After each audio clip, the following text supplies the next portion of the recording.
নমস্কার বন্ধুরা, কেমন আছেন সকলে? সুইটি কিচেন অ্যান্ড ব্লগে আপনাদের সকলকে জানাই স্বাগত। আবারও চলে আসলাম নতুন একটা রান্নার রেসিপি নিয়ে। তো আজ রান্না করব খুবই মজাদার একটা রেসিপি। অবশ্যই এই রেসিপিটা আমি ইউটিউব থেকেই দেখে শিখেছি, তো ভাবলাম আপনাদের সাথে একটু শেয়ার করি। রেসিপিটার নাম হচ্ছে বেগুনের মহারানী। তো এটা রান্না করতে আমাদের ডিম লাগবে, বেগুন লাগবে। তো কীভাবে রান্না করতে হবে সেটাই আপনাদের সাথে আমি শেয়ার করব এখন। প্রথমেই আমি ডিমটা খুব সুন্দর করে ভেজে নেব।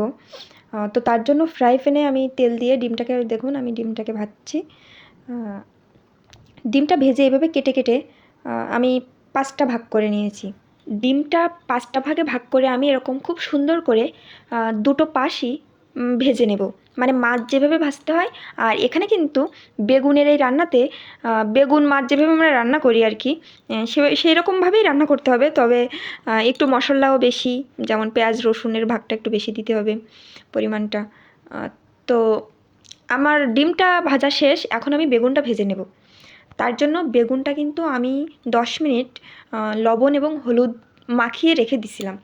এটা মাখিয়ে রাখলে কী হয়, বেগুনটা একটু নরম হয়ে আসে, আর তারপরে ভিতরটা আসলে খুব সুন্দরভাবে ভাজা যায়, আর কালারটাও খুব সুন্দর আসে। তো আমি ভেজে নিলাম, বেগুনটাও খুব সুন্দর করে ভাজা আমার হয়ে গেছে। বেগুনটা আমি নামিয়ে নেব।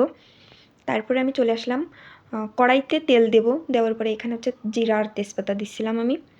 দেওয়ার পরে এখানে পেঁয়াজ কুচি দেব। পেঁয়াজ কুচিটা যখন তেলে খুব সুন্দরভাবে ভাজা হবে, তখনই কিন্তু আমি মশলাটা দিয়ে দেব। এখানে মশলা বলতে আমি ব্যবহার করেছি রসুন বাটা, আদা বাটা, জিরা বাটা। এই 3টা মশলা আপনারা বেটে নেবেন। আপনারা পেঁয়াজ বাটাটাও দিতে পারেন। তো আমি পেঁয়াজ যেহেতু কুচি করে নিয়েছি, তার কারণে আর আমি বাটা পেঁয়াজটা ব্যবহার করিনি। তো পেঁয়াজটা যখনই ভাজা হয়ে যাবে, তখনই আমি এখানে হলুদের গুঁড়া দেবো 1 চামচ, লঙ্কা গুঁড়া দেবো 1 চামচ। লঙ্কা গুঁড়াটা তেলে দিলে কী হয়, কালারটা খুব সুন্দর আসে। আর কালারটা সুন্দর আসলে তো দেখতেও ভালো দেখা যায়, সেটা আমরা সবাই জানি। তো যখন আমার এটা একটু কষানো হবে, তখনই আমি লবণ দিয়ে দেবো। লবণটা আপনারা যে যেমন খান, মানে পরিমাণ মতো দেবেন। লবণটা দেওয়ার পরে আমি এখানে টমেটো কুচি দেবো। এখানে আমি একটা বড় সাইজের টমেটো নিয়েছি, আপনারা চাইলে 2টোও নিতে পারেন। তবে আমার তরকারি যেহেতু অল্প, তার জন্যই আমি এখানে একটা টমেটো নিয়েছি। টমেটোটা দেওয়ার পরে দেখবেন টমেটো থেকে জল বের হবে। তারপরে কষাতে কষাতে তেল উপরে উঠে আসবে এবং জলটা টেনে নেবে। ঠিক তখনই আপনারা ডিমটা দিয়ে দেবেন। ভাজা ডিমটা এর সাথে কষাতে হবে, মশলার সাথে খুবই সুন্দর করে কষাতে হবে।